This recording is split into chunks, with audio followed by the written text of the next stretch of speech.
Hello, I am Lesley Jimenez, and today for my cross-cultural study presentation, I will be focusing on dance.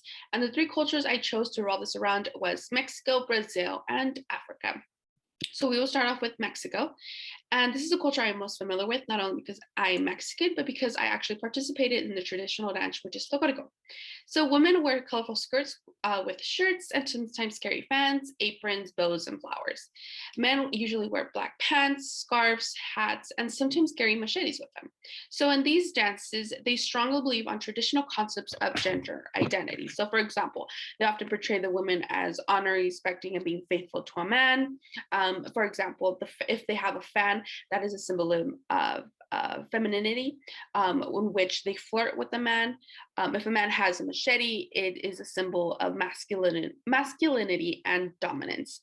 So depending on the region, they are dancing this. They have representative music, costuming, and dance styles. So for example, in this picture, we can see it's I guess you can consider it a little bit more subtle, which is white, a lot more white with some color, and the color is more focused on the girl with her bows, her dress, and the basket of flowers. So a lot of times people think of Folklorico as a much more colorful dance. And here we can see the men, with their black pants, their hats, their scarf, standing very tall, showing masculinity and dominance. And later we will see the women wearing very colorful skirts, bows in the hair, waving their dresses very gracefully. And this is the most traditional look of Folklorico. And it is because this specific look is from the capital of Mexico, which is in Mexico City. The picture before was actually from Yucatan. So again, they all have different wardrobes depending the regions. Stories kind of portray the same thing, or histories from their different regions. So because I am familiar with this culture, I thought it was worth mentioning another dance, which is quebradita. It was popularized by Mexican American youth in the US in the late 1990s and early 21st century.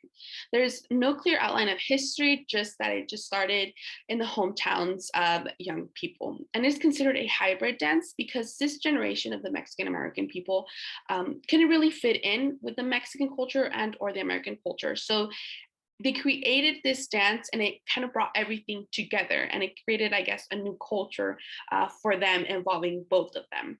So they still use Mexican music and a mixture of the traditional Mexican dances, which is usually seen like at parties, with a more aggressive touch to it. It involves flips, spins, and jumping, as we will see in this video.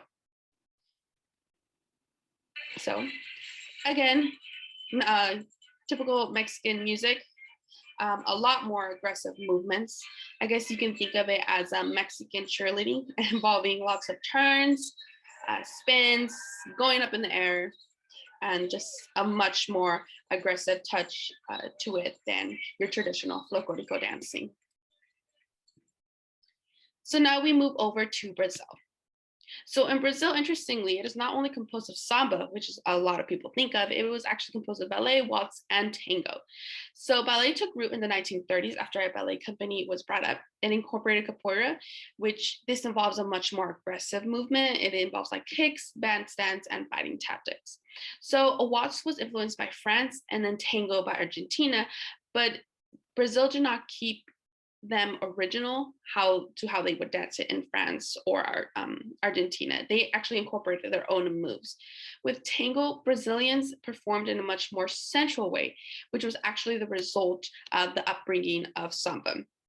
And this was in the early 20th century, in which it was starting to be a big event. And now they perform it every year, 7 weeks before Easter Sunday.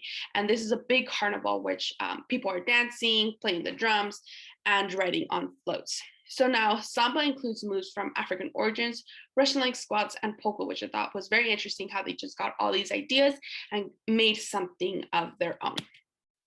So their wardrobe, very colorful, a little revealing.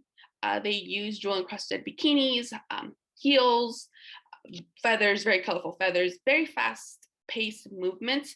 Men are also welcome to participate, as you can see in the back, similar wardrobe, I guess you can say, with the feathers, or they can also just play the drums. And as we will see in this video, the fast pace, very colorful again, kind of revealing a man playing the drums, or they can also dance in a more breakdance style type, as you can see right there, involving flips, more aggressive movements. And this is a very much traditional dance in Brazil that it is, for example, in this video, it is presented in weddings as an entertainment for their guests. So now to Africa.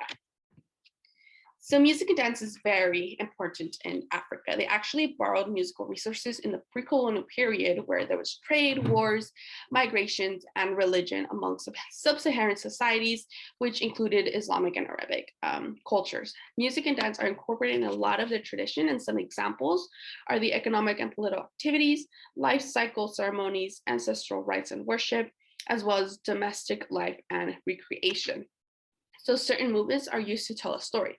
For example, symbolic gestures, mime, props, masks, costumes, body painting, and other visual devices, and they use a lot of color. However, not every single dance uses a lot of color. Some use a little more subtle earth-like colors, like your brown, your off-white, your green, things like that. But what we usually see more of is the vibrant colors. So they also use languages in their performances, which are considered tone languages. And this is because depending on the pitch that they speak in, it determines a meaning. And I'm guessing it's kind of like an emphasis in what they're trying to say. So here we have a picture of a more colorful performance. The fuchsia and the yellow, lots of props, the stilts. As you can see, the performers on the stilts have masks as well as the ones on the floor.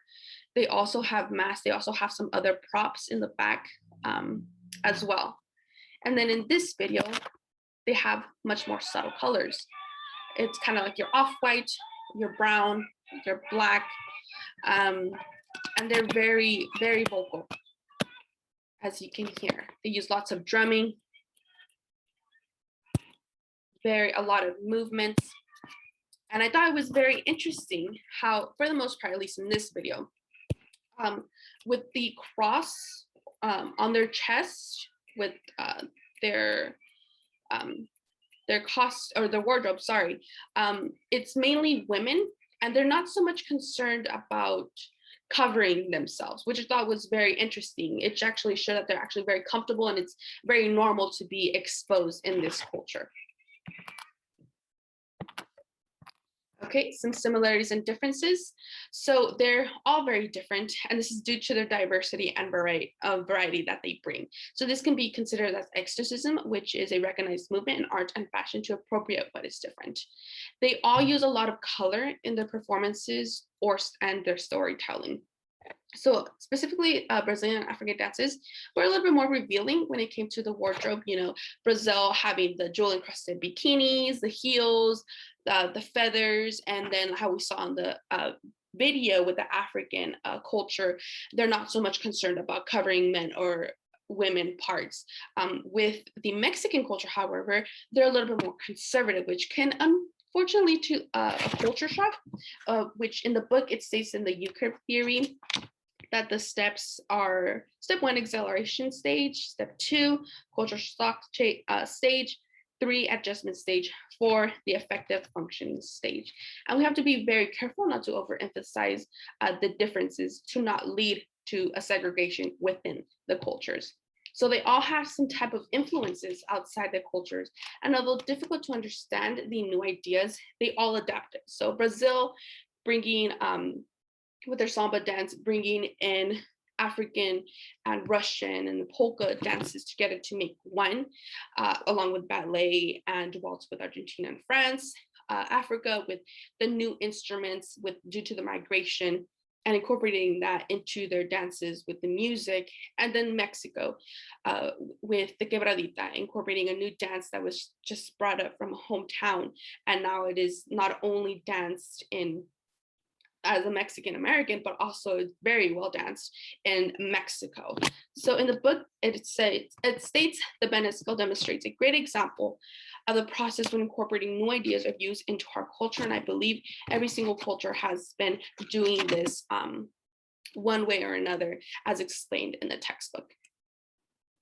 So the references that I used are here, from the photos to videos, and also books and articles that I not only used in this presentation, but also in my essay.